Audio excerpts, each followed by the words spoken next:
പൂർണ്ണമായും ജലത്താൽ ചുറ്റപ്പെട്ട ഒരു അർദ്ധനാരീശ്വര ക്ഷേത്രം. മലപ്പുറം ജില്ലയിൽ സ്ഥിതി ചെയ്യുന്ന അർദ്ധനാരീശ്വര ക്ഷേത്രത്തെക്കുറിച്ചാണ് ഇന്നത്തെ നമ്മുടെ വീഡിയോ. മലപ്പുറം ജില്ലയിലെ പെരിന്തൽമണ്ണ താലൂക്കിലുള്ള അറയ്ക്കുപറമ്പ് വിളയങ്ങോട് എന്ന സ്ഥലത്താണ് ഈ അർദ്ധനാരീശ്വര ക്ഷേത്രം സ്ഥിതി ചെയ്യുന്നത്.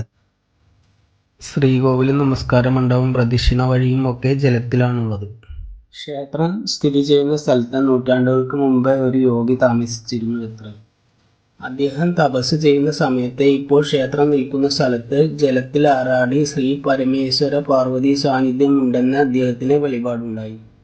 അതിൽ പ്രകാരം ആ യോഗി ഭക്തരുടെ ശ്രേയസ്സിനായി ശ്രീ പരമേശ്വര പാർവതി സാന്നിധ്യമുള്ള ഭാഗത്ത് ചെന്ന് അർദ്ധനാരീശ്വര സങ്കല്പത്തെ ദേവചൈതന്യത്തിൽ ആരാധിച്ച് പൂജിച്ചു പോന്നു. ഈ വെളിപാടുണ്ടായ സ്ഥലമാണ് പിന്നീട് ലോപിച്ച് വിളയങ്ങോട് ആയി മാറിയത് എന്നാണ് പറയപ്പെടുന്നത്. ഇവിടുത്തെ പ്രതിഷ്ഠ സ്വയംഭൂവാണ്. പൂർണ്ണമായും ജലത്താൽ വസിക്കുന്ന അർദ്ധനാരീശ്വര പ്രതിഷ്ഠ അത്യപൂർവങ്ങളിൽ അത്യപൂർവമാണ്. 2 ശിലകൾ ചേർന്ന ഒറ്റ ശിലയായിട്ടാണ് പ്രതിഷ്ഠ ഉള്ളത്.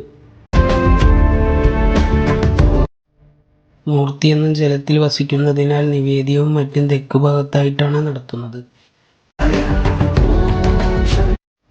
ശിവരാത്രി ദിവസം ജലം വറ്റിച്ച വിഗ്രഹത്തിൽ അർദ്ധരാത്രി അഭിഷേകം ഉണ്ടാവാറുണ്ട്. ശിവരാത്രി മിഥുന മാസത്തിലെ മകന്നാളിൽ പ്രതിഷ്ഠയോടനുബന്ധിച്ച് നടത്തുന്ന ഉത്സവം, പിന്നെ ധനുമാസത്തിലെ മകന്നാളിൽ തൃക്കൊടിയേറ്റ്, 5-ാം നാളിൽ തിരുവാറാട്ടുത്സവം എന്നിവയാണ് ക്ഷേത്രത്തിലെ വിശേഷ ദിവസങ്ങൾ. മിഥുന മാസത്തിലെ മകന്നാളിൽ ഉത്സവത്തിനോടനുബന്ധിച്ച് 3 ദിവസം കളംപാട്ട് നടക്കാറുണ്ട് ഇവിടെ. ഇതേ മകന്നാളിലാണ് 1008 കുടം ജലാഭിഷേകവും നടക്കുന്നത്. ഭക്തർക്ക് നേരിട്ട് അഭിഷേക ജലം നൽകാമെന്ന പ്രത്യേകതയും ഇവിടെയുണ്ട്.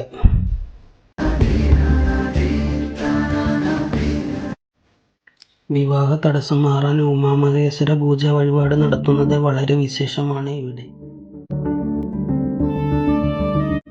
ശ്രീകോവിൽ, നമസ്കാര മണ്ഡപം, പ്രദക്ഷിണ വഴി, സോമസൂത്രം, വലിയ ബലിക്കല്ല്, സോപാനം തുടങ്ങിയ ഭാഗങ്ങളെല്ലാം തന്നെ ജലത്തിൽ ആറാടി നിൽക്കുന്ന അപൂർവ കാഴ്ചയും 4 ഭാഗങ്ങളും പാടത്താൽ ചുറ്റപ്പെട്ട് കൊടികുത്തിമലയുടെ താഴത്തായി കാണുന്ന നീർച്ചോലകൾ അടങ്ങിയ പ്രകൃതിരമണീയമായ അന്തരീക്ഷവും ശാന്തതയും ഇവിടെ എത്തുന്ന ഭക്തർക്ക് ഒരിക്കലും മറക്കാൻ കഴിയാറില്ല.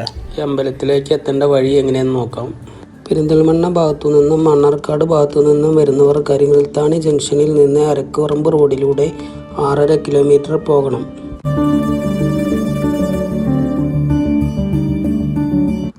എന്നിട്ട് ഇടത്തോട്ടുള്ള ഈ റോഡിലൂടെ 1 കിലോമീറ്റർ പോയാൽ അമ്പലത്തിലേക്ക് എത്താം.